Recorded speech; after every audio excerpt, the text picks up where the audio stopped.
tudo bem? Aqui é a Ana Bárbara, eu sou advogada de imigração nos Estados Unidos e hoje a gente vai conversar sobre um visto que ele é um visto muito especial, que é o visto L. E por que eu falo isso? Ele é um visto que permite uma internacionalização de uma empresa.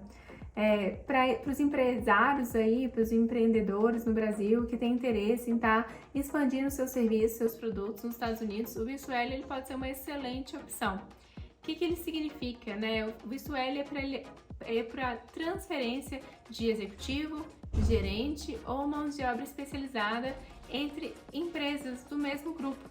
E ele permite tanto a transferência de um executivo, gerente ou mão de obra especializada de uma empresa já existente nos Estados Unidos, de uma empresa do Brasil para uma empresa já existente nos Estados Unidos, quanto também permite esse envio dessa mão de obra para iniciar, para abrir uma filial nos Estados Unidos. E o que a gente precisa demonstrar? A gente precisa demonstrar que há uma Qualified Relationship, ou seja, uma relação qualificada entre a empresa nos Estados Unidos e a empresa no Brasil.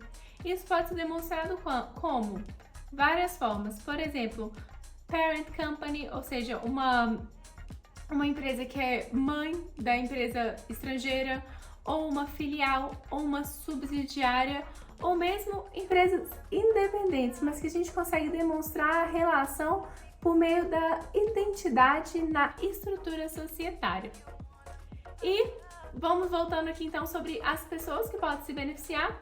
A gente tem que sustentar que esse beneficiário, esse empregado que está sendo enviado, seja para abrir uma filial ou seja para construir uma nova empresa, ele exerceu essa função na empresa estrangeira por pelo menos um ano dos três anos precedentes o início do processo de visto.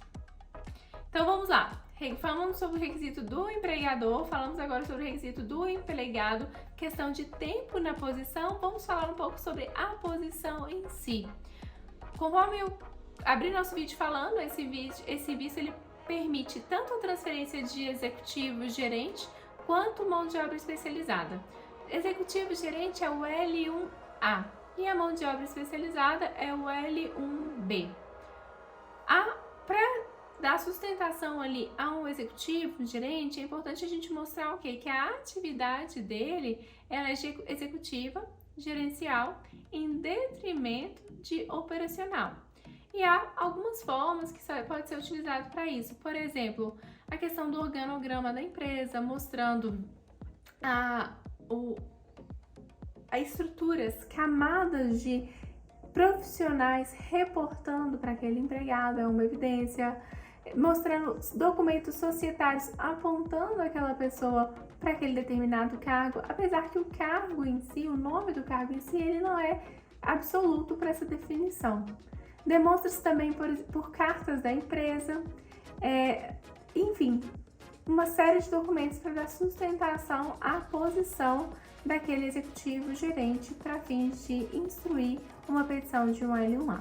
O L1B, precisamos mostrar o quê? Que aquela mão de obra é especializada, ou seja, como aquele determinado funcionário ele conquistou aquele conhecimento dos produtos, serviços daquela empresa, como que aquele conhecimento especializado ele é diferente dos demais empregados da empresa.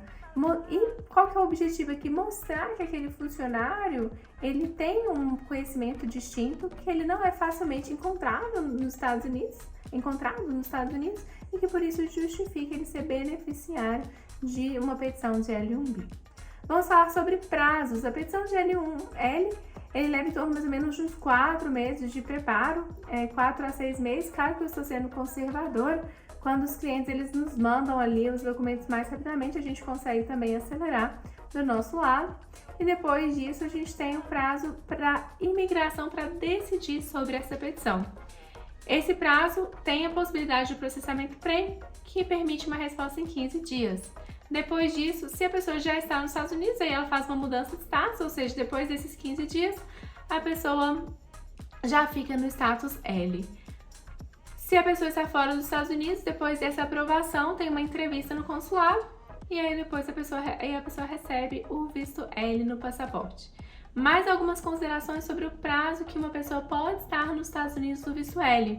Se for um L1A ou um L1B para novo escritório, ou seja, não existe essa empresa nos Estados Unidos, o prazo inicial é 1 ano. Depois disso, a pessoa pode renovar, mas ela vai ter que sustentar o quê? Que ela continua naquela posição de mão de obra especializada ou gerencial executiva para poder estender o visto. No L1A, a pessoa pode se manter nos Estados Unidos por um prazo máximo de 7 anos. No L1B, o prazo máximo são de 5 anos. E se a pessoa tiver interesse depois, ao decorrer, né, do visto L, de poder se legalizar no país, o L1A, ele tem o que a gente fala que é um espelho dele, mais um green card, que chama EB1C, que permite à empresa americana peticionar um green card para um gerente executivo que exerceu aqui aquele cargo ali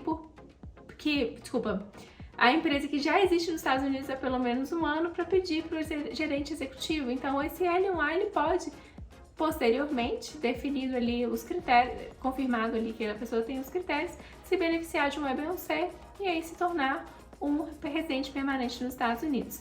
O L1B, ele pode posteriormente ser beneficiário de uma petição, como por exemplo de um PERM, que é o EB2 ou o EB3, que é uma petição de Employment Based Co-Sponsor.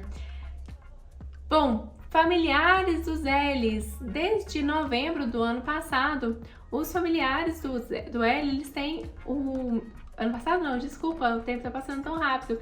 Desde novembro de 2021, o cônjuge do L, ele tem uma autorização de trabalho irrestrita nos Estados Unidos. Já o beneficiário do visto L, ele tem que trabalhar na entidade, naquela organização que está fazendo o sponsorship deles.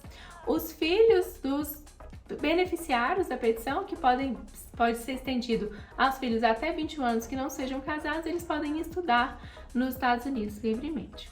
Pessoal, esclareceu? Se não esclareceu, por favor, deixem suas dúvidas aqui, será um prazer assisti-los. Muito obrigada!